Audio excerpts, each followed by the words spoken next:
The myriad and mysterious Bangalore Palace is a must-go location for everyone who visits this city. With its beautiful architecture, sprawling gardens, and deep history of the rulers who occupied this space, Bangalore Palace serves as a reminder of days past and of a rich and important history. But first, we need to establish where and what exactly Bangalore Palace is. The central attraction in Bangalore, the palace, was built in the year 1878 by Chamarajendra Vadiyar, the then ruling king. The palace, spread across 45,000 square feet, displays a mixture of Tudor and Scottish Gothic architecture and beautiful wooden carvings present everywhere. Along with this, the interior of the palace showcases a beautiful darbar hall, a fairy tale like ballroom, and paintings by Raja Ravi Verma. Apart from being a major tourist destination, the palace is also a host to a variety of different events, ranging from marriages to rock shows. The fee structure is Rs 230 for Indians and 460 for foreigners. Photography inside the palace is not allowed without permission. The visitors can also avail audio tour guides to help them delve in depth with the architecture, paintings, and memorabilia surrounding them. The palace was under the control of the Vadiyar dynasty, the Maharajas of Mysore, a royal family from the late medieval part of history, consisting of the Ora clan. While their main seat of power was in Mysore, and therefore Mysore Palace, their place of residence in Bangalore was Bangalore Palace. A stunning amount of work was put into its construction by numerous people. What is interesting about this place is that it did not begin its life as a so-called palace. The original property was purchased in 1873 from the estate of Reverend J. Garrett, who was a missionary and principal of the Bangalore Central High School. The work of converting the house into a palace residence for the Maharaja began in April 1874. The architect's renovations were inspired by the Regency work of John Nash, who was a famous British architect responsible for remodeling Buckingham Palace and parts of Windsor Castle. The palace was requested by the Maharaja to be constructed in the Gothic and Tudor style of architecture specifically. By renting out the ballroom for private parties, the rulers also earned income. But we can also find many influential designs by a British design firm, Lazarus and Company, many expensive paintings, and many reforms made in society like voting rights to women during the same time when it was introduced in England. So we can say that Bangalore Palace was both Indian as well as colonial, with its wealth tied into it. The history of the Vadiyars heavily influenced the palace itself, from its architecture to its art.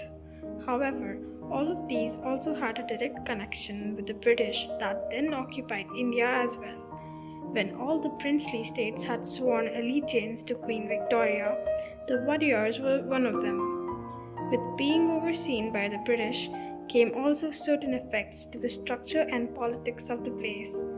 Even today, we can clearly see the effects of colonialism in this place, baked deep into its bones.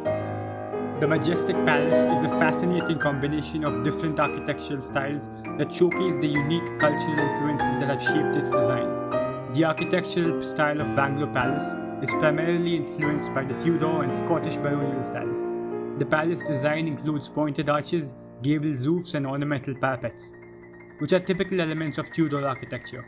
The castle-like appearance with its turrets and battlements is reminiscent of Scottish baronial architecture, giving the palace a distinctive and regal look. In 1873, 454 acres of land was bought by British guardians of Maharaja Jayachamraja Vadiyar from Reverend John Garrett at the cost of 40,000 rupees. The Bangalore Palace was constructed on the acquired land for the young Maharaja's administrative training. The palace began construction in 1874 and it was completed in 1878. Furthermore, Garrett was a Christian missionary and linguist who came to India on the Wesleyan mission and was a powerful man with immense land ownership in the city. The historical roots can therefore be traced back to the, in quotes, civilizing mission of the British Empire. The palace, though grand and regal, served simply as a supportive structure to British authority, as the kingdom of Mysore was only a princely state under the empire.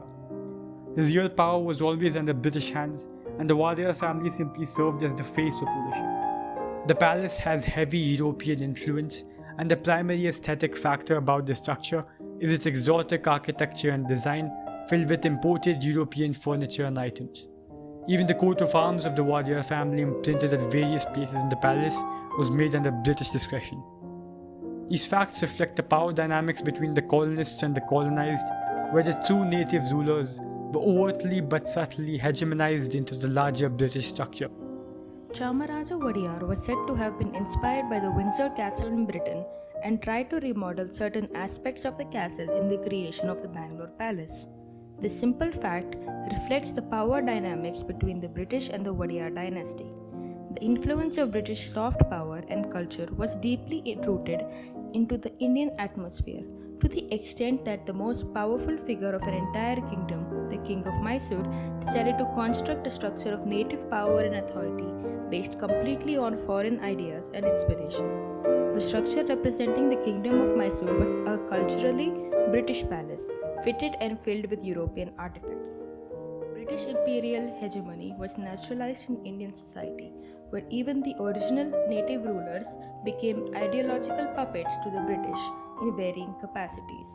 They were subconsciously submissive to British supremacy and felt no need to assert their power, even in relatively minor matters of palace building.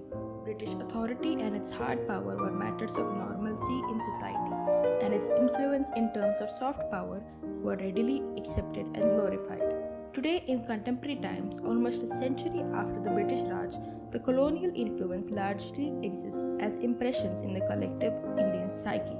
Thoughts, behaviors, ideas, and perspectives that exist in every discourse of our societal engagements today are laced with colonial fragments. There is no direct colonial influence or constant piercing of external cultural elements in our internal cultural sphere. The colonial aspects have intertwined with Indian culture and have become a dynamic part of our whole. Modern Indian society and culture are therefore constitutive of colonial elements that have shaped them, which in turn have shaped the people of the society. In terms of the Bangalore Palace and its grounds, the structure plays a paradoxical role in the city. It is a colonial structure built during the colonial era based on colonial ideas and filled with colonial artifacts, reminding us of our past. But at the same time, it is an anti-colonial structure, helping the city and the country detach themselves from their colonial past. It does so by shedding its colonial weight by functioning as a space for Indian celebrations and entertainment, absorbing itself into contemporary Indian society. Weddings, exhibitions, and in the past, music shows as well all act as assertions of Indian identity onto the colonial identity of the palace, breaking its colonial elements bit by bit. When a culturally consequential remnant of colonialism is being used as a space by the descendants of the colonized to tie their knots, enjoy their music, and celebrate their events, it is dissociating the structure from its primary colonial identity and establishing space for new and less serial engagements. The defining identity of the structure is changing, evolving, and developing into forms more attuned to today's India, its culture, and its people. Today, the Bangalore Palace has become an important tourist destination where the colonial and native history of Bangalore can be revisited and explored. The architectural grandeur and beauty of the palace also makes it a structure of aesthetic appeal and admiration. The palace grounds can also be booked for various festivities and celebrations.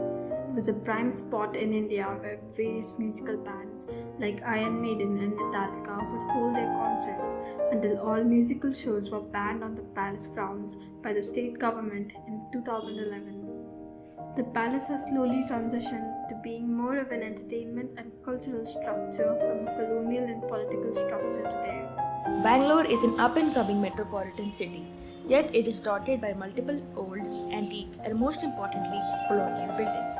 The city of Bangalore is home to many archaic buildings that have either been lost in time or modernized, writes S. Narayanaswamy. The current owner of the Bangalore Palace, Pramoda Devi Wadiyar, keeps the palace open as a tourist spot to display the wealth and history of the Wadiyar royal family. But one must wonder how much of this is actually contributed to Indian history, considering the absolute grip colonialism and the English had over the Wadiyars, from influencing their architecture to directly giving them a designed royal seal. The history was Indian, but the hands guiding them were English after all.